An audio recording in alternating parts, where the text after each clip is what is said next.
Good morning, students. Welcome to Learning Management System, an initiative introduced by Department of Collegiate Education Karnataka, first time in India, to benefit the students who are studying in GFGCs, Government First Grade Colleges. In the previous class, we had a discussion on types of dividend policies and types or forms of dividends.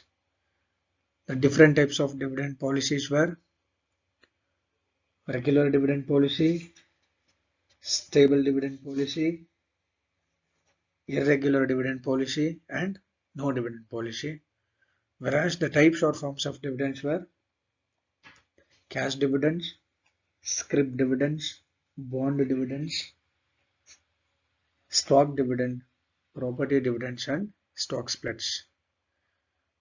We discussed all the forms of dividends in the previous class and the different types of dividend policies. In this class, we'll discuss about bonus shares. Okay, what are bonus shares? The dictionary meaning of bonus share is a premium or gift. This is just a dictionary meaning. This can't be taken straight away. Okay, the dictionary meaning of bonus share is a premium or a gift, usually of stock, by a corporation. Corporation means a company, to its shareholders, or an extra dividend paid to shareholders in a joint stock company from a surplus profit. This is what a dictionary meaning. Dictionary meaning ಏನಂತ ಹೇಳುತ್ತಪ್ಪ ಅಂದ್ರೆ bonus share ಅಂತಂದ್ರೆ ಅದು premium ಅಥವಾ gift ಅಂತ. ಒಂದು company ತನ್ನ share ಹೋಲ್ಡರ್ಸ್ಗೆ ಕೊಡುವಂತಹ ಒಂದು ಗಿಫ್ಟ್ ಅಥವಾ extra dividend pay to share holders in a joint stock company, additional ಆಗಿ ಕೊಡ್ತಿರುವಂತಹ ಹೆಚ್ಚುವರಿ ಲಾಭಾಂಶ, ಅದನ್ನು ನಾವು ಬೋನಸ್ ಶೇರ್ ಅಂತ ಹೇಳಿ ಕರಿತೀವಿ ಅಂತ ಡಿಕ್ಷನರಿ ಹೇಳುತ್ತೆ. ಲೀಗಲ್ ಆಗಿ the bonus issue is governed by so many regulation, so many provisions. ನಾನು ನಿಮ್ಗೆ ಹೇಳಿದೆ ಇಶ್ಯೂ ಆಫ್ ಡಿವಿಡೆಂಡ್ಸ್ ಹೇಗೆ ಅದು ಗವರ್ನ್ ಆಗಿರುತ್ತೆ, ಯಾವ್ಯಾವ ರೆಗ್ಯುಲೇಷನ್ಸ್, ಯಾವ್ಯಾವ ಕಂಪ್ನಿಗಳು, ಏನೇನು ಫ್ಯಾಕ್ಟರ್ಸ್ ಇನ್ಫ್ಲೂಯೆನ್ಸ್ ಮಾಡುತ್ತೆ. That the bonus share can not be declared as dividends nor be gifted by, not be given as gifts. ಇದನ್ನ neither be declared as dividends, it can not be ಅಥವಾ can not be gifted as gifted by. ಓಕೆನಾ, ನಾವು ಅದನ್ನ gift ಅಂತಾನು ಕೊಡಕ್ ಬರಲ್ಲ, neither be declared as dividends also. ಇದನ್ನ dividends ಅಂತಾನು ಡಿಕ್ಲೇರ್ ಮಾಡಲಿಕ್ಕೆ ಆಗಲ್ಲ. It can't be termed as A gift. ಯಾಕಪ್ಪ ಅಂತಂದ್ರೆ ನಾವು ಇದನ್ನ ಗಿಫ್ಟ್ ಕೊಡ್ತಾ ಇದೀವಿ ಅಂತ ಹೇಳಕ್ ಬರಲ್ಲ. ಗಿಫ್ಟ್ ಕೊಡೋದಂತಂದ್ರೆ ನಾವೇನು ಎಕ್ಸ್ಪೆಕ್ಟೇಷನ್ ಇಟ್ಕೊಳ್ದೇನೆ ನಾವೇ ಕೊಡೋದು ಅಲ್ವಾ.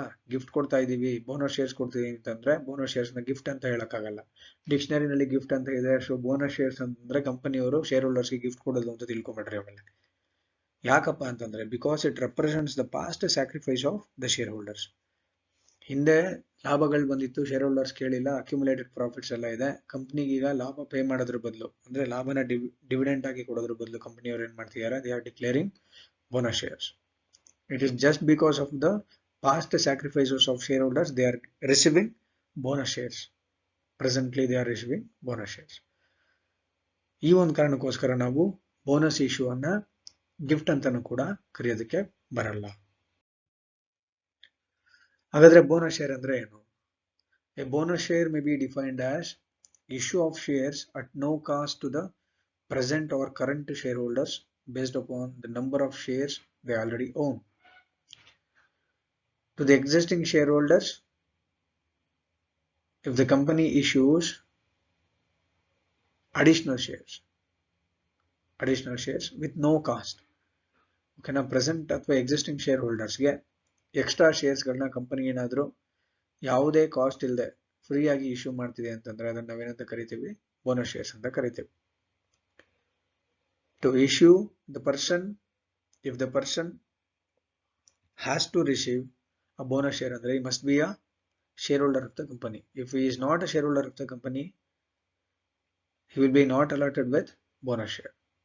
He won't be given with a bonus share. So ಯಾರಿಗೆ ಬೋನಸ್ ಶೇರ್ ನ ಕೊಡ್ತೀವಿ ಅಂತಂದ್ರೆ to the existing members of company. Bonus shares, issuing bonus shares is also called as conversion of profit into share capital. I told you capitalisation of profits ಅಂತ ಕರೀತೇವೆ. If the company is issuing bonus share ಅಂತಂದ್ರೆ it is nothing but it is also called as capitalisation of profits. ಅಂದ್ರೆ profit ಅನ್ನ ನಾವು ಬಂಡವಾಳವಾಗಿ convert ಮಾಡ್ತಿದ್ದೀವಿ ಅಂತ ಅರ್ಥ. The bonus can be of two types. Bonus shares will takes place in two types. ಎರಡು ತರದಲ್ಲಿ ನಾವು ಕಂಪನಿಯವರು ಬೋನಸ್ ಶೇರ್ಸ್ ಗಳನ್ನ ಇಶ್ಯೂ ಮಾಡಬಹುದು, ಎರಡು ರೀತಿಯಲ್ಲಿ. ಹೇಗಪ್ಪ ಅಂದ್ರೆ, by making partly paid shares into fully paid by declaring bonus without requiring shareholders to pay for the same. Partly paid shares ಏನಾದ್ರು ಇದ್ರೆ ಕಂಪನಿಯಲ್ಲಿ ಅದನ್ನ ಫುಲ್ಲಿ ಪೇಡ್ ಆಗಿ ಕನ್ವರ್ಟ್ ಮಾಡ್ಬಿಡೋದು. ಏನ್ ರಿಮೈನಿಂಗ್ ಅಮೌಂಟ್ ಕೊಡಬೇಕಿತ್ತು, ಅನ್ಕಾಲ್ಡ್ ಮನಿ ಇತ್ತು ಇನ್ನು ರಿಮೈನಿಂಗ್ ಶೇರ್ ಹೋಲ್ಡರ್ ಸೈಡ್ ಅಲ್ಲಿ, ಅದನ್ನ ಕೊಡೋದ್ ಬೇಡ್ರಪ್ಪ, ನೀವು ಎಷ್ಟು ದುಡ್ಡು ಕೊಡಬೇಕಾಗಿತ್ತು ಅಷ್ಟಕ್ಕೇನೆ ನಾವು ಬೋನಸ್ ಅನ್ನ ಅಥವಾ ಡಿವಿಡೆಂಡ್ ನಿಮ್ಗೆ ಕೊಡ್ಬೇಕಾಗಿರೋದನ್ನ ಅಫ್ಸೆಟ್ ಮಾಡ್ಕೊಂತಿದ್ದೀವಿ. ಸೊ ನಿಮ್ಮ ಹತ್ರ ಏನ್ ಪಾರ್ಟ್ಲಿ ಪೇಡ್ ಶೇರ್ಸ್ ಗಳಿತ್ತು, ನೀವು ಇಲ್ಲಿಂದ ಆಚೆಗೆ ಫುಲ್ಲಿ ಪೇಡ್ ಶೇರ್ ಹೋಲ್ಡರ್ಸ್ ಆಗ್ಬಿಡ್ತೀರಾ ಅಂತ ಹೇಳಿ ಪಾರ್ಟ್ಲಿ ಪೇಡ್ ಶೇರ್ಸ್ ಗಳನ್ನ ಫುಲ್ಲಿ ಪೇಡ್ ಶೇರ್ಸ್ ಆಗಿ ಕನ್ವರ್ಟ್ ಮಾಡೋದ್ರ ಮುಖಾಂತರ ಬೋನಸ್ ಇಶ್ಯೂ ಅನ್ನ ಮಾಡಬಹುದು. This is one situation. The other situation is where issue of fully paid equity shares as bonus shares to the existing equity share holders. ಹೊಸದಾಗಿ fully paid equity shares ಅನ್ನ, ಹೊಸ share holders ಗಳನ್ನ proportionate ಆಗಿ based on their existing ownership, ಅದನ್ನ base ಆಗಿ ಇಟ್ಕೊಂಡು proportionate ಆಗಿ ಎಲ್ರಿಗೂ ಕೂಡ ಹೊಸ ಶೇರ್ಸ್ ಗಳನ್ನ ಇಶ್ಯೂ ಮಾಡೋದು. ಒಂದು ಪಾರ್ಟ್ಲಿ ಪೇಡ್ ಶೇರ್ಸ್ ಗಳನ್ನ ಕನ್ವರ್ಟ್ ಮಾಡೋದು ಫುಲ್ಲಿ ಪೇಡ್ ಆಗಿ, ಅಥವಾ ಹೊಸ ಶೇರ್ ಗಳನ್ನ ಇಶ್ಯೂ ಮಾಡೋದು. ಎರಡು ರೀತಿಯಲ್ಲಿ ಬೋನಸ್ ಅನ್ನ ಇಶ್ಯೂ ಮಾಡಬಹುದು. Okay, circumstances or situations which warrant issue of bonus shares, which requires the issue of bonus shares, which creates the situation to issue bonus shares. ಯಾವ ಸಿಚುವೇಶನ್ಸ್ ಗಳು ಅಥವಾ ಸರ್ಕಮ್ಸ್ಟಾನ್ಸಸ್ ಬೋನಸ್ ಶೇರ್ ನ issue ಮಾಡೋ ತರ ಮಾಡುತ್ತೆ, ಯಾವಾಗ ಕಂಪನಿಗಳು ಬೋನಸ್ ಶೇರ್ ಗಳನ್ನ ಇಶ್ಯೂ ಮಾಡುತ್ತೆ. ಮೊದಲನೇ circumstances R situation is when there is a huge accumulated profit and reserves and desires capitalization. Company ಹತ್ರ ತುಂಬಾನೇ ಪ್ರಾಫಿಟ್ಸ್ ಇದೆ, ರಿಸರ್ವ್ ಅಲ್ಲಿ ತುಂಬಾ ದುಡ್ಡು ಉಳ್ಕೊಂಡ್ಬಿಟ್ಟಿದೆ, ಅದನ್ನ ಈಗ ಕ್ಯಾಪಿಟಲೈಸ್ ಮಾಡಬೇಕು. ಸೊ ಅದು ರಿಸರ್ವ್ ಹೆಡ್ ಅಲ್ಲಿ ಇದ್ರೆ ಅದು ರಿಸರ್ವ್ ಆಗೇ ಇರುತ್ತೆ, ಪ್ರಾಫಿಟ್ಸ್ ಅಲ್ಲಿ ಇದ್ರೆ ರಿಟರ್ನ್ ಅರ್ನಿಂಗ್ಸ್ ಆಗಿರುತ್ತೆ. ಅದನ್ನ ಕ್ಯಾಪಿಟಲ್ ಆಗಿ ಕನ್ವರ್ಟ್ ಮಾಡ್ಕೊಂಡ್ರೆ ಏನ್ ಮಾಡ್ಬೋದು, that can be used for productive purpose. So financing ಆಗಿ ನಾವು ಅದನ್ನ ಯೂಸ್ ಮಾಡ್ಕೋಬಹುದು. ತುಂಬಾ ಹೆಚ್ಚು ಅಮೌಂಟ್ ಅಕ್ಯುಮುಲೇಟ್ ಆಗ್ಬಿಟ್ಟಿದೆ ಪ್ರಾಫಿಟ್ ಅಲ್ಲಿ ಅಂತ ಒಂದು ಸಿಚುವೇಶನ್ ಇದ್ದಾಗ company use to issue bonus shares. The second circumstances for a situation is where when the company is not able to declare higher rate of dividends in spite of sufficient profits due to any restrictions. Company ಹತ್ರ ಈಗ ತುಂಬಾನೇ profits ಇದೆ, ಆದ್ರೆ ಹೆಚ್ಚಿನ rate ನಲ್ಲಿ dividend ಅನ್ನ pay ಮಾಡೋಕ್ ಆಗಲ್ಲ. ಯಾಕಂದ್ರೆ ಏನೋ ರಿಸ್ಟ್ರಿಕ್ಷನ್ಸ್ ಇದೆ, ಸರ್ಕಾರದ ಏನೋ ರೂಲ್ ಇದೆ, ಎಕನಾಮಿಕ್ ಪಾಲಿಸಿನೋ ಅಥವಾ ಟ್ಯಾಕ್ಸೇಷನ್ ಪಾಲಿಸಿನೋ ಲೀಗಲ್ ರಿಸ್ಟ್ರಿಕ್ಷನ್ಸ್ ಏನೋ ಇದೆ. ಕಂಪನಿ ಹೆಚ್ಚಿನ ರೇಟ್ ನಲ್ಲಿ ಅಥವಾ ಹೈಯರ್ ರೇಟ್ ನಲ್ಲಿ ಹೆಚ್ಚಿನ ಅಮೌಂಟಿನ ಡಿವಿಡೆಂಟ್ ಅನ್ನ ಪೇ ಮಾಡ್ಲಿಕ್ಕೆ ಸಾಧ್ಯ ಆಗ್ತಿಲ್ಲ. ಆ ಒಂದು ಸಿಚುವೇಶನ್ ಅಲ್ಲಿ company can make use of this route ಅಥವಾ this method, issue of bonus shares. Okay, when higher rate of dividends is not advisable. ಯಾವಾಗ ಹೈಯರ್ ರೇಟ್ ಆಫ್ ಡಿವಿಡೆಂಡ್ ಕೊಡೋದು not advisable to the company ಒಳ್ಳೇದಾಗಲ್ಲ ಅಂತ situation ಇದ್ರೆ, that company may follow issue of bonus shares. They can issue the bonus shares. Next situation now, when a company cannot declare a cash bonus due to unsatisfactory cash position, if the liquidity position of a company is not good enough ಅಂತ ಅನ್ಕೋಣ, working capital position ಚೆನ್ನಾಗಿಲ್ಲ, company don't have a sufficient liquid resources, profit ಇದೆ, bonus ಅನ್ನ declare ಮಾಡಬೇಕು, dividend ಅನ್ನ ಕೊಡಬೇಕು, ಅವಾಗ ಅವ್ರ ಹತ್ರ ಕ್ಯಾಶ್ ಅಲ್ಲಿ ಕೊಡೋದಕ್ಕೆ ಕ್ಯಾಶ್ ಬ್ಯಾಲೆನ್ಸಸ್ ಇಲ್ಲ. ಆ ಟೈಮ್ ಅಲ್ಲಿ ಕಂಪನಿ ಏನ್ ಮಾಡ್ಬೋದು, ಬೋನಸ್ ಶೇರ್ ಗಳನ್ನ ಇಶ್ಯೂ ಮಾಡ್ಬೋದು. When there is a large difference between the nominal value and the market value of shares. Nominal value ಮತ್ತೆ market value of shares ಅಲ್ಲಿ ತುಂಬಾನೇ ದೊಡ್ಡ ಡಿಫರೆನ್ಸ್ ಇದ್ದಾಗ ಕೂಡ ಕಂಪನಿ ಏನ್ ಮಾಡುತ್ತೆ, ಬೋನಸ್ ಶೇರ್ ಗಳನ್ನ ಇಶ್ಯೂ ಮಾಡುತ್ತೆ. These are the circumstances or situations which make the company to issue bonus shares. Next, objectives ನೋಡೋಣ. Why the company issues, ಯಾಕೆ ಕಂಪನಿ ಬೋನಸ್ ಶೇರ್ ಗಳನ್ನ ಇಶ್ಯೂ ಮಾಡುತ್ತಪ್ಪ ಅಂತಂದ್ರೆ ಯಾವ ಉದ್ದೇಶ ಇಟ್ಕೊಂಡು ಇಶ್ಯೂ ಮಾಡುತ್ತೆ. First one, to prevent the cash balances, to the preservation of cash balances. Cash balances ಅನ್ನ ಹಂಗೆ ಉಳ್ಕೊಬೇಕು, ಪ್ರಿಸರ್ವ್ ಮಾಡಬೇಕು, ಕೇರ್ಫುಲ್ ಆಗಿ ನೋಡ್ಕೊಬೇಕು, ಕ್ಯಾಶ್ ಬ್ಯಾಲೆನ್ಸ್ ಏನು ಎಫೆಕ್ಟ್ ಆಗದಿಲ್ಲದಿರೋ ತರ. ಅಂದ್ರೆ ಕ್ಯಾಶ್ ಡಿವಿಡೆಂಟ್ ಅನ್ನ ಕೊಟ್ರೆ ಕ್ಯಾಶ್ ಖಾಲಿ ಆಗ್ಬಿಡುತ್ತೆ. ಸೊ ಕ್ಯಾಶ್ ಅನ್ನ ಹಂಗೆ ಉಳಿಸ್ಕೊಬೇಕು ಅಂತಂದ್ರೆ ಒಂದು ಆಲ್ಟರ್ನೇಟಿವ್ ಏನು, ಬೋನಸ್ ಶೇರ್ಸ್. ಓಕೆನಾ, ಬೋನಸ್ ಶೇರ್ಸ್ ಗಳನ್ನ ಇಶ್ಯೂ ಮಾಡಬಹುದು. Next, to finance for expansion or modification programs. ಈಗ ಏನ್ ರಿಟೈನ್ಡ್ ಅರ್ನಿಂಗ್ಸ್ ಇದೆ ಅಥವಾ ಅಕ್ಯುಮುಲೇಟೆಡ್ ಪ್ರಾಫಿಟ್ಸ್ ಇದೆ, ಪ್ರಾಫಿಟ್ಸ್ ಇದಾವೆ, ಅಷ್ಟನ್ನು ಕೂಡ ಡಿವಿಡೆಂಟ್ ಆಗಿ, ಕ್ಯಾಶ್ ಡಿವಿಡೆಂಟ್ ಆಗಿ ಅಥವಾ ಸ್ಟಾಕ್ ಡಿವಿಡೆಂಟ್ ಸ್ಟಾಕ್ ಡಿವಿಡೆಂಟ್ ಇಲ್ಲ, ಸ್ಕ್ರಿಪ್ಟ್ ಡಿವಿಡೆಂಟ್ ಅಥವಾ ಬಾಂಡ್ ಡಿವಿಡೆಂಟ್ ವಾಟ್ ಎವರ್ ಏನಾದ್ರು ಕೊಟ್ಬಿಟ್ರೆ ಏನಾಗ್ಬಿಡುತ್ತೆ, entire profits goes out from the company, entire money, ಅಷ್ಟು ದುಡ್ಡು ಹೊರಗಡೆ ಹೋಗ್ಬಿಡುತ್ತೆ. In case there is a requirement for expansion or modification programmes ಅಂತಂದಾಗ ಕಂಪನಿ ಔಟ್ಸೈಡರ್ಸ್ ಮೇಲೆ ಡಿಪೆಂಡ್ ಆಗಬೇಕಾಗುತ್ತೆ ಅಥವಾ ಹೊಸದಾಗಿ ಕ್ಯಾಪಿಟಲ್ನ ರೇಸ್ ಮಾಡಬೇಕಾಗುತ್ತೆ. ಅದೇ ನಮ್ಮ ಹತ್ರ ಇರುವಂಥ ರಿಟೈನ್ಡ್ ಅರ್ನಿಂಗ್ಸ್ ಅಥವಾ ಅಕ್ಯುಮುಲೇಟೆಡ್ ಪ್ರಾಫಿಟ್ಸ್ ಅನ್ನ ಕ್ಯಾಪಿಟಲೈಸ್ ಮಾಡ್ಕೊಂಡ್ಬಿಟ್ರೆ the same can be used for expansion and modification programs. To widen the capital base by issuing bonus shares, the company can widen its capital base. ಅದೊಂದು ಉದ್ದೇಶ ಇಟ್ಕೊಂಡು bonus share ಅನ್ನ issue ಮಾಡ್ತಾರೆ.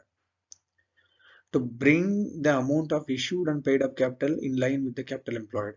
ನೋಡಿ, ನಿಮ್ಗೆ authorised capital ಬೇರೆ, issued capital ಬೇರೆ, paid up capital, issued and subscribed ಬೇರೆ ಅಂಡ್ ಪೇಯ್ಡ್ ಅಪ್ ಕ್ಯಾಪಿಟಲ್ ಬೇರೆ, ಬೇರೆ ಬೇರೆ ಕ್ಯಾಪಿಟಲ್ಗಳು ಬರುತ್ತೆ, ಗೊತ್ತಿದೆ ನಿಮಗೆ, ಲೆವೆಲ್ಸ್ ಆಫ್ ಕ್ಯಾಪಿಟಲ್ ಬೇರೆ ಬೇರೆ. ಸೊ ಕ್ಯಾಪಿಟಲ್ ಎಂಪ್ಲಾಯ್ಡ್ ಅಂದ್ರೆ ಏನು, ನಮ್ಮ ಹತ್ರ ಎಷ್ಟು ದುಡ್ಡಿದೆ, ಸೊ ಅದನ್ನ ಮ್ಯಾಚ್ ಮಾಡಬೇಕು ಅಂತಂದ್ರೆ ಇದರ್ by converting partly paid into fully paid shares, ಆ ಒಂದು ರೀತಿಯಲ್ಲಿ ನಾವು ಬೋನಸ್ ಅನ್ನು ಇಶ್ಯೂ ಮಾಡೋದ್ರ ಮುಖಾಂತರ the company can bring in line these two elements, ಯಾವುದು ಕ್ಯಾಪಿಟಲ್ ಎಂಪ್ಲಾಯ್ಡ್ ಮತ್ತೆ ಪೇಯ್ಡ್ ಅಪ್ ಕ್ಯಾಪಿಟಲ್ ಅನ್ನ, amount of issued and paid up capital ನ ಮತ್ತೆ ಕ್ಯಾಪಿಟಲ್ ಎಂಪ್ಲಾಯ್ಡ್ ಅನ್ನ ಒಂದೇ ಲೈನ್ ಅಲ್ಲಿ ತಗೊಂಬರಕ್ಕೆ ಕೂಡ ಬೋನಸ್ ಶೇರ್ಸ್ ಅನ್ನ ಯೂಸ್ ಮಾಡ್ಕೊಂತಾರೆ. To bring down the abnormally high rate of dividend, ಸುಮ್ನೆ ಹೈಯರ್ ರೇಟ್ ಅಲ್ಲಿ ಡಿವಿಡೆಂಟ್ ಗಳನ್ನ ಕೊಡೋದು ಅವಶ್ಯಕತೆ ಇಲ್ಲ, ಅದನ್ನ ಕಡಿಮೆ ಮಾಡೋದಕ್ಕೋಸ್ಕರನೂ ಕೂಡ ಬೋನಸ್ ಶೇರ್ಸ್ ಗಳನ್ನ ಇಶ್ಯೂ ಮಾಡ್ತಾರೆ. These are the objectives behind issue of bonus shares or stock dividend. ನಾನು ನಿಮ್ಗೆ ಅವಾಗಲೇ ಹೇಳಿದೆ, ಟೈಪ್ಸ್ ಆಫ್ ಡಿವಿಡೆಂಡ್ಸ್ ಅನ್ನ ಹೇಳ್ಬೇಕಂದಾಗ ಸ್ಟಾಕ್ ಡಿವಿಡೆಂಟ್ ಅಂತಂದ್ರೆ it nothing but issuing of bonus shares. So advantages of issue of bonus shares, bonus share ನ issue ಮಾಡೋದ್ರಿಂದ ಏನೇನು ಅಡ್ವಾಂಟೇಜಸ್ ಆಗುತ್ತೆ ಯಾರ್ಯಾರಿಗೆ ಅಂತ ನೋಡೋಣ. Advantages from the viewpoint of a ಕಂಪನಿಗೆ ಏನೇನು ಅಡ್ವಾಂಟೇಜಸ್ ಆಗುತ್ತೆ. The first advantage to the company is enables a company to make use of its profits on a permanent basis and increases credit worthiness. So company ಹತ್ರ profit ಇದ್ರೆ profit ಅಲ್ಲಿ ಹಂಗೆ ಉಳ್ಕೊಂಡಿರುತ್ತೆ, ಏನಕ್ಕೂ use ಮಾಡ್ಕೊಳಕ್ಕಾಗಲ್ಲ. Capitalise ಮಾಡ್ಕೊಂಡ್ಬಿಟ್ರೆ ಅದನ್ನ ಏನ್ ಮಾಡ್ಕೊಬಹುದು, productive ಪರ್ಪಸಸ್ಗೆ ಅದನ್ನ permanent basis ಅಲ್ಲಿ use ಮಾಡ್ಕೊಬಹುದು, ಮತ್ತೆ ಕಂಪನಿಯ ಕ್ರೆಡಿಟ್ ವರ್ತಿನೆಸ್ ಅನ್ನ ಜಾಸ್ತಿ ಮಾಡುತ್ತೆ. ಸೆಕೆಂಡ್ ಅಡ್ವಾಂಟೇಜ್ ಏನಪ್ಪಾ ಅಂದ್ರೆ it is the cheapest method of raising additional capital. Cheapest method ಇದು, ಯಾರಿಗೂ ನಾವು ದುಡ್ಡು ಕೊಡೋ ಅಂತ ಅವಶ್ಯಕತೆನೇ ಇಲ್ಲ, ನಮ್ಮ ಹತ್ರನೇ ಇದೆ ದುಡ್ಡು, ಅದನ್ನೇ ಕನ್ವರ್ಟ್ ಮಾಡ್ತಿದೀವಿ ಅಷ್ಟೇ. It is just accounting entry, ಒಂದು ಅಕೌಂಟಿಂಗ್ ಎಂಟ್ರಿ ಮಾಡ್ಕೊಂಡ್ಬಿಟ್ರೆ ಆಗೋಯ್ತು, ಓಕೆನಾ. ರಿಸರ್ವ್ಸ್ ಅಲ್ಲಿ ಮತ್ತೆ ಕ್ಯಾಪಿಟಲ್ ಇರೋದನ್ನ ಕ್ಯಾಪಿಟಲ್ಗೆ ಕನ್ವರ್ಟ್ ಮಾಡೋದು, ರಿಸರ್ವ್ಸ್ ಅಲ್ಲಿ ಮತ್ತೆ ಅರ್ನಿಂಗ್ಸ್ ಅಲ್ಲಿ ಇರೋದನ್ನ ಕ್ಯಾಪಿಟಲ್ಗೆ ಕನ್ವರ್ಟ್ ಮಾಡೋದು, cheapest method of raising additional capital. Okay, helps to get rid of market influences. ಈ ಎಂಟೈರ್ ಪ್ರಾಫಿಟ್ ಅನ್ನ ನೀವು ಡಿವಿಡೆಂಡ್ಸ್ ಆಗಿ ಕೊಟ್ಬಿಟ್ರೆ ಅಥವಾ ಡಿವಿಡೆಂಡ್ ಕೊಟ್ಟೇ ಇಲ್ಲ ಅಂತಂದ್ರೂ ಕೂಡ ಮಾರ್ಕೆಟ್ ಇನ್ಫ್ಲೂಯೆನ್ಸಸ್ ಏನ್ ಮಾಡುತ್ತೆ ಅಂತಂದ್ರೆ ನಮ್ಮ ಕಂಪನಿ ಮೇಲೆ ಅಫೆಕ್ಟ್ ಮಾಡ್ತಾನೆ ಇರುತ್ತೆ. ಸೊ ಅದೆಲ್ಲ ಆಗ್ಬಾರ್ದು, ಸಿಂಪಲ್ ಆಗಿ ನಮ್ಮ ಹತ್ರ ಇರೋ ದುಡ್ಡು ನಮ್ಮವ್ರಿಗೆ ಕೊಟ್ಬಿಟ್ರೆ ಆಗೋಯ್ತು. ದುಡ್ಡೇನು ನಾವು ಕೊಡಲ್ಲ. ನಾನು ನಿಮ್ಗೆ ಹೇಳಿದ್ದೀನಿ, ಬೋನಸ್ ಶೇರ್ ಇಶ್ಯೂ ಆದಾಗ ಅಥವಾ ಸ್ಟಾಕ್ ಡಿವಿಡೆಂಡ್ ಇಶ್ಯೂ ಆದಾಗ ಕ್ಯಾಶ್ ಪೊಸಿಷನ್ ಕೂಡ ಅಫೆಕ್ಟ್ ಆಗಲ್ಲ, ಅರ್ನಿಂಗ್ಸ್ ಹಂಗೆ ಉಳ್ಕೊಂಡಿರುತ್ತೆ. ಅರ್ನಿಂಗ್ಸ್ ಏನಿದೆಯೋ ಅದು ಕಂಪ್ಲೀಟ್ಲಿ ಕ್ಯಾಪಿಟಲೈಸ್ ಆಗುತ್ತೆ, ಕ್ಯಾಶ್ ಬ್ಯಾಲೆನ್ಸ್ ಯಾವುದೇ ರೀತಿ ಎಫೆಕ್ಟ್ ಆಗಲ್ಲ, ಓಕೆನಾ. ಮಾರ್ಕೆಟ್ ಇನ್ಫ್ಲೂಯೆನ್ಸಸ್ ಅನ್ನು ಅವಾಯ್ಡ್ ಮಾಡ್ಲಿಕ್ಕೆ ಈ ಒಂದು ಬೋನಸ್ ಇಶ್ಯೂ ಕಂಪನಿಗೆ ಹೆಲ್ಪ್ ಮಾಡುತ್ತೆ. It makes available capital to carry on larger and more profitable business. I told you first point ಅನ್ನ ನಿಮ್ಗೆ ಎಕ್ಸ್ಪ್ಲೈನ್ ಮಾಡ್ಬೇಕಂದಾಗ ಹೇಳಿದೆ, ಏನ್ ಪ್ರಾಫಿಟ್ಸ್ ಅನ್ನ ಕ್ಯಾಪಿಟಲೈಸ್ ಮಾಡ್ತಾರೆ ಆ ಪ್ರಾಫಿಟ್ ಅನ್ನ ಯೂಸ್ ಮಾಡಿಕೊಂಡು ಕಂಪನಿಯವರು ತುಂಬಾನೇ ಲಾರ್ಜ್ ಅಂಡ್ ಪ್ರಾಫಿಟಬಲ್ ಬಿಸ್ನೆಸ್ ಅನ್ನ ಕ್ಯಾರಿ ಔಟ್ ಮಾಡ್ಲಿಕ್ಕೆ ಹೆಲ್ಪ್ ಮಾಡುತ್ತೆ. And finally helps to reach share holders expectation without affecting the working capital position. Share holder ಕೂಡ ನಮಗೆ ಡಿವಿಡೆಂಡ್ ಕೊಟ್ಟಿಲ್ಲ, ಡಿವಿಡೆಂಡ್ ಬೇಕೇ ಬೇಕು ಅಂತ ಒಂದು ಎಕ್ಸ್ಪೆಕ್ಟೇಷನ್ ಇಟ್ಕೊಂಡಿರ್ತಾರೆ. It will be having a desires of their own, ಓಕೆನಾ. ಅವರ ಎಕ್ಸ್ಪೆಕ್ಟೇಷನ್ಸ್ಗಳನ್ನ ಓವರ್ಲುಕ್ ಮಾಡ್ದೇನೆ, ಅದನ್ನ ಇಗ್ನೋರ್ ಮಾಡ್ದೇನೆ ಅವ್ರಿಗೂ ಖುಷಿ ಪಡಿಸಿ ಕಂಪನಿಯ ವರ್ಕಿಂಗ್ ಕ್ಯಾಪಿಟಲ್ ಪೊಸಿಷನ್ ಕೂಡ ಏನು ಎಫೆಕ್ಟ್ ಆಗ್ತಿದೆ ತರ ನೋಡ್ಕೊಳಕ್ಕೆ ಕಂಪನಿಗೆ ಬೋನಸ್ ಇಶ್ಯೂ ಸಹಾಯ ಮಾಡುತ್ತೆ. ಇದು one of the advantage the company. Next, advantages in the viewpoint of shareholders. ಇನ್ವೆಸ್ಟರ್ಸ್ಗೆ ಹೌ ಇಟ್ ಈಸ್ ಅಡ್ವಾಂಟೇಜಸ್ ಅಂತ ನೋಡೋಣ. Okay, the bonus shares are the permanent sources of income to the share holders. ನಿಮ್ಗೆ dividend ಕೊಟ್ಟರು, cash dividend ಅಂತಂದ್ರೆ ಖರ್ಚು ಮಾಡ್ಕೊಂಡು ಖಾಲಿ ಮಾಡ್ಬಿಡ್ತಾರೆ, ಹೌದಾ, ರೈಟ್. ಅದೇ ಬೋನಸ್ ಶೇರ್ನ ಕೊಡ್ತೀಯಾರ, ಅಡಿಷನಲ್ ಶೇರ್ನ ಕೊಡ್ತೀಯಾರ ಅಂತಂದ್ರೆ ನಮ್ಗೆ ಅಡಿಷನಲ್ ಹೋಲ್ಡಿಂಗ್ ಸಿಕ್ತಂಗ ಆಗುತ್ತೆ. ಆ ಶೇರ್ ಮೇಲೆ ಕೂಡ ಕಂಪ್ನಿ ಏನ್ ಮಾಡ್ಬೇಕು, ಪ್ರಪೋರ್ಷನೇಟ್ ಡಿವಿಡೆಂಟ್ ಅನ್ನ ಅಪ್ಕಮಿಂಗ್ ಇಯರ್ಸ್ ಅಲ್ಲಿ ಕೊಡಬೇಕು. ಅಂತಂದ್ರೆ once the bonus shares are issued ಅಂತಂದ್ರೆ become a permanent source of income to the shareholder to the investor, ಅಲ್ವಾ. ಇದು ಒಂದು advantage. Even if the rate of dividend falls, the total amount of dividend may increase as the number of shares held increases. ನೋಡಿ, number of shares ಜಾಸ್ತಿ ಆಗುತ್ತೆ bonus ಶೇರ್ಗಳನ್ನ issue ಮಾಡಿದಾಗ. Rate of dividend ಕಡಿಮೆ ಆಗ್ಬೋದು, ಬಟ್ ನಂಬರ್ ಆಫ್ ಶೇರ್ಸ್ ಜಾಸ್ತಿ ಇರೋದ್ರಿಂದ the amount to be received as dividend will be more. ಹಳೇದಕ್ಕಿಂತ ಈಗ ಏನಾಗುತ್ತೆ, ಸ್ವಲ್ಪ ಆದ್ರೂ ಜಾಸ್ತಿ ಆಗುತ್ತೆ ಅಮೌಂಟ್ ವೈಸ್. ಇದು ಒಂದು ಅಡ್ವಾಂಟೇಜ್ ಶೇರ್ ಹೋಲ್ಡರ್ಗೆ. The share holders can easily avail cash by selling these shares at any point of time. There are no restrictions on the transferability of shares in the stock exchange. ನಿಮ್ಗೆಲ್ಲ ಗೊತ್ತಿದೆ, ಶೇರ್ಸ್ಗಳನ್ನ issue ಮಾಡಿದ್ಮೇಲೆ ಅವರೇ permanent ಆಗಿ ಇಟ್ಕೊಬೇಕು ಅಂತ ಇಲ್ಲ. ಅವ್ರಿಗೆ ದುಡ್ಡು ಬೇಕಂತಂದ್ರೆ they can sell them in the open market. They can sell in the stock open market in the sense ತರಕಾರಿ ಮಾರ್ಕೆಟ್ ಅಲ್ಲಿ, ಹಣ್ಣಿನ ಮಾರ್ಕೆಟ್ ಅಲ್ಲ, ಸ್ಟಾಕ್ ಎಕ್ಸ್ಚೇಂಜ್ ಅಲ್ಲಿ they can sell their shares at any point of time and they can avail cash. ಅವ್ರೇನು, ಅವ್ರಿಗೆ ದುಡ್ಡಿನ ಅವಶ್ಯಕತೆ ಇದೆ ಅಂತಂದ್ರೆ ಯಾವಾಗ ಬೇಕಾದ್ರೂ ಶೇರ್ಸ್ಗಳನ್ನ ಸೇಲ್ ಮಾಡಿ ಅವ್ರೇನ್ ಮಾಡ್ಬೋದು, ದುಡ್ಡನ್ನ ತಗೋಬಹುದು. Next advantage to the shareholder is shareholders need not to pay tax on the bonus shares, but they are to pay it on dividends so received in cash. ಶೇರ್ ಹೋಲ್ಡರ್ಸ್ಗೆ ಅಡ್ವಾಂಟೇಜ್ ಏನಪ್ಪಾ ಅಂತಂದ್ರೆ, in case if the cash dividend is received, the dividend so far received is taxable in the hands of shareholders. But as and when they receives bonus shares, need not to pay tax. Bonus share receive ಮಾಡ್ಕೊಂಡ್ರೆ tax pay ಮಾಡೋಂಥ ಅವಶ್ಯಕತೆ ಇಲ್ಲ. ಆದ್ರೆ cash dividend ಅನ್ನು receive ಮಾಡ್ಕೊಂಡ್ರೆ ಅವರು tax pay ಮಾಡಬೇಕು. Okay, next advantage ಏನಪ್ಪಾ ಅಂದ್ರೆ, if partly paid shares are converted into fully paid shares by issuing bonus shares, the shareholders need not to pay a further sum for the purpose. On the other hand, their shares become fully paid up.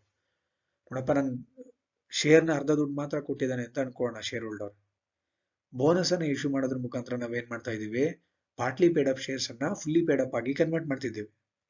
So ಈ ತರ ಮಾಡೋದ್ರಿಂದ convert ಮಾಡ್ಲಿಕ್ಕೆ remaining portion ಏನಿತ್ತು ಕೊಡ್ಬೇಕಾಗಿದ್ದು dues ಇತ್ತಲ್ಲ, ಅದನ್ನ share holder ಕೊಡುವಂತ ಅವಶ್ಯಕತೆ ಬರಲ್ಲ. ಅವ್ರೇನು ದುಡ್ಡೇ ಕೊಡದೆ ಅವರ ಪಾರ್ಟ್ಲಿ ಪೇಡ್ ಅಪ್ ಶೇರ್ಸ್ ಗಳೇನಾಗ್ಬಿಡುತ್ತೆ, fully paid up shares ಆಗಿ ಕನ್ವರ್ಟ್ ಆಗುತ್ತೆ. This is one more advantage to the existing shareholders. Okay, one part ಮುಗಿದು ಬೋನಸ್ ಶೇರ್ ಇಂದ advantages. We'll look into the other part of issue of bonus share. Disadvantages ಏನೇನಾಗುತ್ತೆ from the company's viewpoint ನೋಡೋಣ. Bonus issue ಮಾಡೋದ್ರಿಂದ ಕಂಪನಿಗೆ ಏನೇನು disadvantages ಅಂತ. More dividends would be paid as the number of shares are increased. So number of shares ಜಾಸ್ತಿ ಆಗ್ಬಿಟ್ಟಿದೆ, ಈಗ ಜಾಸ್ತಿ ಡಿವಿಡೆಂಡ್ ಕೊಡಬೇಕಾದಂತ ಸಾಧ್ಯತೆ ಕ್ರಿಯೇಟ್ ಆಗುತ್ತೆ. ಓಕೆನಾ, ಇದು ಒಂದು disadvantage. Leads to drastic fall in the future rate of dividend as it increases only the capital and not the current resources, not the actual resources. Okay, ನೋಡಿ ಇಲ್ಲಿ ಫ್ಯೂಚರ್ ಅಲ್ಲಿ ಏನಾಗುತ್ತಪ್ಪ ಅಂತಂದ್ರೆ, ಡಿವಿಡೆಂಡ್ ನ ರೇಟ್ ಡ್ರಾಸ್ಟಿಕ್ ಫಾಲ್ ಆಗುತ್ತೆ. ಯಾಕೆ ಕಡಿಮೆ ಆಗುತ್ತೆ rate of dividend ಅಂತಂದ್ರೆ, ನಂಬರ್ ಆಫ್ ಶೇರ್ಸ್ ಜಾಸ್ತಿ ಆಗಿದೆ. ನಾವು ಕ್ಯಾಪಿಟಲೈಸ್ ಮಾಡೋದ್ರಿಂದ ಕ್ಯಾಪಿಟಲ್ ಮಾತ್ರ ಜಾಸ್ತಿ ಆಗುತ್ತೆ, ನಿಜವಾಗ್ಲೂ ರಿಸೋರ್ಸಸ್ ಏನ್ ಜಾಸ್ತಿ ಆಗಲ್ಲ. ನಮ್ಮ ಹತ್ರ ಇರೋ ಪ್ರಾಫಿಟ್ ಅನ್ನೇ ಕ್ಯಾಪಿಟಲೈಸ್ ಮಾಡ್ತೀವಿ, ಹೌದಾ? ಫ್ಯೂಚರ್ ಅಲ್ಲಿ ಏನ್ ಪ್ರಾಫಿಟ್ ಬರುತ್ತೆ, that to be pay to the share holders. ನಮ್ಗೆ ಬರುವಂತ ಅರ್ನಿಂಗ್ಸ್ ಕಡಿಮೆ ಆಗುತ್ತೆ. The parties to whom the dividends to be paid ಅಥವಾ shares to which the dividend to be paid will be high. ಹಳೆ ಸಿಚುವೇಶನ್ಗೂ ಈ ಸಿಚುವೇಶನ್ಗೂ before the issue of bonus shares number of share ಕಡಿಮೆ ಇರುತ್ತೆ. After the issue of bonus shares number of shares ಜಾಸ್ತಿ ಇರುತ್ತೆ. ಕಡಿಮೆ ಪ್ರಾಫಿಟ್ ಅನ್ನ ಜಾಸ್ತಿ ಶೇರ್ಸ್ ಗಳಿಗೆ ಹಂಚಬೇಕು. ಆಟೋಮೆಟಿಕಲಿ ಏನಾಗುತ್ತೆ, ಡ್ರಾಸ್ಟಿಕ್ ಫಾಲ್ ಆಗುತ್ತೆ ಯಾವುದ್ರಲ್ಲಿ, ರೇಟ್ ಆಫ್ ಡಿವಿಡೆಂಟ್ ಅಲ್ಲಿ. Okay, over capitalization may appear due to the issues. ಕೆಲವೊಂದ್ಸಲ ಓವರ್ ಕ್ಯಾಪಿಟಲೈಸೇಷನ್ ಆಗ್ಬಿಡ್ಬೋದು, ನಮ್ಗೆ ಅಗತ್ಯ ಇರೋದಕ್ಕಿಂತ ಹೆಚ್ಚಿನ ಕ್ಯಾಪಿಟಲೈಸೇಷನ್ ಆಗುವಂತ ಚಾನ್ಸಸ್ ಇರುತ್ತೆ. If the rate of dividend can not be maintained, market value of shares may go down. ನಾವು ಬೋನಸ್ ಶೇರ್ಸ್ ಗಳನ್ನ ಇಶ್ಯೂ ಮಾಡಿದಾಗ ಹೆಚ್ಚಿನ ಡಿವಿಡೆಂಡ್ ಅನ್ನ ಪೇ ಮಾಡಬೇಕಾಗುತ್ತೆ. ಸೊ ಹೆಚ್ಚಿನ ಡಿವಿಡೆಂಡ್ ಪೇ ಮಾಡ್ಬೇಕಲ್ಲಪ್ಪ ಅಂತ ಹೇಳಿ ಕಂಪನಿ ಏನಾದ್ರು if they reduce the rate of dividend, market value of shares ಕಡಿಮೆ ಆಗುತ್ತೆ. ಮಾರ್ಕೆಟ್ ವ್ಯಾಲ್ಯೂ ಆಫ್ ಶೇರ್ಸ್ ಕಡಿಮೆ ಆದ್ರೆ the investor or share holder will lose wealth ಕೂಡ ಕಡಿಮೆ ಆಗುತ್ತೆ. ವ್ಯಾಲ್ಯೂ ಆಫ್ ಪ್ರೈಸ್ ಅಥವಾ ವ್ಯಾಲ್ಯೂ ಆಫ್ ಶೇರ್ಸ್ ಅಥವಾ ಪ್ರೈಸ್ ಆಫ್ ಶೇರ್ಸ್ ಕಡಿಮೆ ಆಗುತ್ತೆ. The next disadvantage to the company is reserves of the company declines after the issue of bonus shares and leaves less security to the investors. ನೋಡಿ, ನಾವೇನ್ ಮಾಡ್ತೀವಿ, bonus share ನ issue ಮಾಡೋದು ಹೇಗಪ್ಪ ಅಂತಂದ್ರೆ, using reserves and profits, surplus ಮತ್ತೆ reserves ಅನ್ನ use ಮಾಡ್ಕೊಂಡೆ ನಾವು ಬೋನಸ್ ಇಶ್ಯೂನ ಮಾಡೋದು. ಸೊ ಇರೋ ಬರೋ ರಿಸರ್ವ್ಸ್ ನೆಲ್ಲ ನಾವು ಬೋನಸ್ ಇಶ್ಯೂಗೆ ತಗೊಂಡ್ಬಿಟ್ರೆ ಕಂಪನಿಯಲ್ಲಿ ಇನ್ವೆಸ್ಟರ್ಸ್ಗೆ ಯಾವುದೇ ರೀತಿಯ ಸೆಕ್ಯೂರಿಟಿ ಇಲ್ಲಂಗೆ ಆಗ್ಬಿಡುತ್ತೆ. This is one more disadvantage to the company side. From the share holders view point ನೋಡೋಣ. ಶೇರ್ ಹೋಲ್ಡರ್ಸ್ ಏನಾದ್ರು ಡಿಸ್ಅಡ್ವಾಂಟೇಜ್ ಆಗುತ್ತಾ? ಬರೀ ಅಡ್ವಾಂಟೇಜಸ್ ಬಗ್ಗೆನೇ ಮಾತಾಡ್ಬಿಟ್ವಿ ನಾವು. ಡಿಸ್ಅಡ್ವಾಂಟೇಜಸ್ ಏನಾದ್ರು ಆಗುತ್ತಾ ನೋಡೋಣ. If the rate of dividend fluctuates, bonus share ಕೊಡ್ಲಿಕ್ಕಿಂತ ಮುಂಚೆ ತುಂಬಾ ಹೈ ರೇಟ್ ಅಲ್ಲಿ ಡಿವಿಡೆಂಡ್ ಕೊಡ್ತಿದ್ರು, ಈಗ ಬೋನಸ್ ಶೇರ್ ಇಶ್ಯೂ ಮಾಡ್ಬಿಟ್ಟಿದ್ದಾರೆ, ರೇಟ್ ಆಫ್ ಡಿವಿಡೆಂಡ್ ಕಡಿಮೆ ಆಗಿದೆ. ಅಥವಾ ಕಾನ್ಸ್ಟೆಂಟ್ ಡಿವಿಡೆಂಡ್ ರೇಟ್ ಅನ್ನ ಮೇಂಟೈನ್ ಮಾಡೋಕ್ಕಾಗಿಲ್ಲ ಅಂತಂದಾಗ the market value of shares may go down. Market value of shares ಏನಾಗುತ್ತೆ? ಕಡಿಮೆ ಆಗುತ್ತೆ. ಮಾರ್ಕೆಟ್ ವ್ಯಾಲ್ಯೂ ಆಫ್ ಶೇರ್ಸ್ ಕಡಿಮೆ ಆದಾಗ shareholders will lose their wealth. Second disadvantage ಏನಪ್ಪಾ ಅಂದ್ರೆ, if the rate of profit is not increase the rate of dividend may be decrease. Bonus share ನ issue ಮಾಡಿದ್ಮೇಲೆ ಏನಾದ್ರು ಕಂಪನಿಯ ಪ್ರಾಫಿಟಬಿಲಿಟಿ ರೇಟ್ ಜಾಸ್ತಿ ಆಗ್ಲಿಲ್ಲ ಅಂತಂದ್ರೆ ಡಿವಿಡೆಂಡ್ ಏನಾಗುತ್ತೆ? ಕಡಿಮೆ ಆಗುತ್ತೆ, ಆಟೋಮೆಟಿಕ್ ಆಗಿ ಆಗ್ಲೇಬೇಕು. It encourages speculation which is not desirable. Speculation among the investors ಏನ್ ಮಾಡ್ತಾರೆ? ಸ್ಪೆಕ್ಯುಲೇಟ್ ಮಾಡ್ಲಿಕ್ಕೆ ಸ್ಟಾರ್ಟ್ ಮಾಡ್ತಾರೆ. They use to take the advantage of time. Bonus issue ಆಗ್ಬೇಕಂದಾಗ ಅದು ಡಿಸೈರಬಲ್ ಅಲ್ಲ. ಇದಿಷ್ಟು disadvantages in the viewpoint of shareholders. Next ನಾವು conditions ಏನೇನು ನೋಡೋಣ. ಬೋನಸ್ ಶೇರ್ಸ್ ಅನ್ನು ಇಶ್ಯೂ ಮಾಡ್ಲಿಕ್ಕೆ ಇರುವಂತ ಕಂಡೀಷನ್ಸ್. ಮೊದಲನೇದು, there should be a provision in the articles of association. AOA ನಲ್ಲಿ ಬೋನಸ್ ಇಶ್ಯೂ ಮಾಡ್ಲಿಕ್ಕೆ ಪ್ರಾವಿಷನ್ ಇರಬೇಕು. ಅಕಸ್ಮಾತ್ ಇಲ್ಲ ಅಂತಂದ್ರೆ ಆ special resolution need to be passed. ಓಕೆನಾ? ಆರ್ಟಿಕಲ್ಸ್ ಆಫ್ ಅಸೋಸಿಯೇಷನ್ ಅಲ್ಲಿ ಬೋನಸ್ ಇಶ್ಯೂ ಬಗ್ಗೆ ಏನು ಪ್ರಾವಿಷನ್ಸ್ ಇಲ್ಲ ಅಂತಂದ್ರೆ, ಹೇಳಿಲ್ಲ ಅಂದ್ರೆ ಒಂದು ಸ್ಪೆಷಲ್ ರೆಸೊಲ್ಯೂಷನ್ ಅನ್ನ, ವಿಶೇಷ ಗೊತ್ತುವಳಿಯನ್ನ ಪಾಸ್ ಮಾಡಬೇಕಾಗುತ್ತೆ. ಸೆಕೆಂಡ್ ರಿಕ್ವೈರ್ಮೆಂಟ್ ಅಥವಾ ಕಂಡೀಷನ್ ಏನಂದ್ರೆ, if the subsequent bonus issue shares exceeds authorized share capital of the company, a special resolution is to be passed at the general body meeting for raising the authorized share capital. Authorized limit ಅನ್ನ exceed ಮಾಡುತ್ತೆ subsequent bonus issue ಅಂತಂದಾಗ ನಾವೇನ್ ಮಾಡಬೇಕು? We have to enhance the authorized share level, authorized capital level, for which we need to pass, a company need to pass a special resolution. Checks to ensure that the company has not defaulted in payment of principal or interest in respect of fixed deposits or debt securities or any other employee statutory dues like provident fund, gratuity, bonus, etc. Bonus ಇಶ್ಯೂನ ಹೆಂಗ್ ಬೇಕು ಹಂಗ್ ಮಾಡಕ್ಕಾಗಲ್ಲ. Issue ಮಾಡೋದಕ್ಕಿಂತ ಮೊದಲು company ಯಾವುದೇ ಡ್ಯೂಸ್ಗಳ ವಿಚಾರದಲ್ಲಿ default ಆಗಿಲ್ಲ ಅನ್ನೋದನ್ನ ಕನ್ಫರ್ಮ್ ಮಾಡ್ಕೋಬೇಕು, ಎನ್ಶೂರ್ ಮಾಡ್ಕೋಬೇಕು. ಓಕೆನಾ? ಡೆಟ್ ಸೆಕ್ಯೂರಿಟೀಸ್ಗೆ ಕೊಡ್ಬೇಕಾಗಿರೋ ದುಡ್ಡನ್ನ ಡಿಫಾಲ್ಟ್ ಆಗದೆ ಪೇ ಮಾಡ್ತಿದ್ದಾರೆ. ಎಂಪ್ಲಾಯೀಸ್ಗೆ ಯಾವುದೇ ಡ್ಯೂಸ್ ನ ಉಳಿಸ್ಕೊಂಡಿಲ್ಲ, ಪ್ರಾವಿಡೆಂಟ್ ಫಂಡ್, ಗ್ರಾಚ್ಯುಟಿ, ಬೋನಸ್ ಯಾವುದನ್ನು ಉಳಿಸ್ಕೊಂಡಿಲ್ಲ. ಈ ಎಲ್ಲಾ ಕಂಡೀಷನ್ಸ್ ಗಳು ಸರಿ ಇದೆ ಅಂದ್ರೆ ಮಾತ್ರ they can issue bonus shares. Next, all partly paid shares are to be made fully paid up prior to the announcement of bonus shares. Another condition is that the partly paid up shares are to be converted into fully paid up shares. Next, ordinary resolution to be passed by the board of directors at board meeting or an issue of bonus shares. The decision on the ratio of share issuance and date and time of general meeting is to be set. ಒಂದು ordinary resolution ನ board of directors meeting ಅಲ್ಲಿ pass ಮಾಡಬೇಕಾಗುತ್ತೆ. ಯಾವ rate ನಲ್ಲಿ ಅಥವಾ ratio ನಲ್ಲಿ ಶೇರ್ಗಳನ್ನ issue ಮಾಡಬೇಕು ಅಂತ ಡಿಸೈಡ್ ಮಾಡ್ಲಿಕ್ಕೆ, ಜನರಲ್ ಮೀಟಿಂಗ್ ಅನ್ನ ಯಾವ ಟೈಮ್ ಅಲ್ಲಿ ಕರಿಬೇಕು ಅನ್ನೋದನ್ನ ಡಿಸೈಡ್ ಮಾಡ್ಲಿಕ್ಕೆ. And lastly, hold general meeting and get resolution for the issue of bonus shares passed by the members at general body meeting. General meeting ಅನ್ನ ಹೆಲ್ಡ್ ಮಾಡಿ ಒಂದು ಬೋನಸ್ ಶೇರ್ ನ ಇಶ್ಯೂ ಮಾಡ್ಲಿಕ್ಕೆ ರೆಸೊಲ್ಯೂಷನ್ ಅನ್ನ ಪಾಸ್ ಮಾಡಬೇಕು. ಇದಿಷ್ಟು requirements ಗಳನ್ನ fulfil ಮಾಡಿ ಬೋನಸ್ ಇಶ್ಯೂನ ಮಾಡಬೇಕಾಗತ್ತೆ.